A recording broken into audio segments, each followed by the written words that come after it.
शारदीय नवरात्र के दौरान मां दुर्गा के 9 रूपों की पूजा अर्चना करने का विधान है।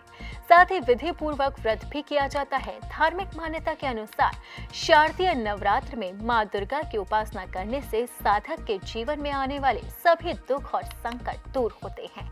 मां दुर्गा की कृपा सदैव बनी रहती है। शारदीय नवरात्र के आखिर में कन्या पूजन करने का भी विधान है। अश्विन महीने के शुक्ल पक्ष के अष्टमी या नवमी तिथि पर कन्या पूजन किया जाता है। इससे साधक को पूजा का पूरा फल मिलता है और जीवन में खुशियों का आगमन होता है। इस बार 30 सितंबर को दुर्गा अष्टमी मनाई जाएगी। इस दिन कन्या पूजन किया जाएगा। अश्विन महीने के शुक्ल पक्ष की अष्टमी तिथि की शुरुआत 29 सितंबर को शाम 4:31 पर हो रही है। वहीं अश्विनी महीने के शुक्ल पक्ष की अष्टमी तिथि का समापन 30 सितंबर को शाम 6:06 पर हो रहा है। इसी के साथ ही 1 अक्टूबर को नवमी मनाई जाएगी और ये पर्व धूमधाम से मनाया जाएगा।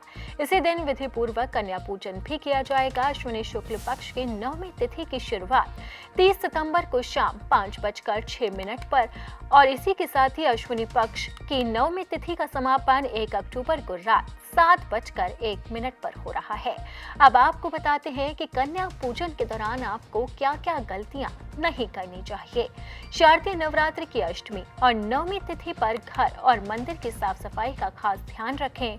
पूजा के समय काले रंग के कपड़े न पहने, किसी से वाद विवाद न करें, किसी के बारे में गलत न सोचें, बड़े बुजुर्ग और महिलाओं का अपमान न करें। इसके अलावा तामसिक भोजन का सेवन करने से भी आपको इस दौरान बचना चाहिए।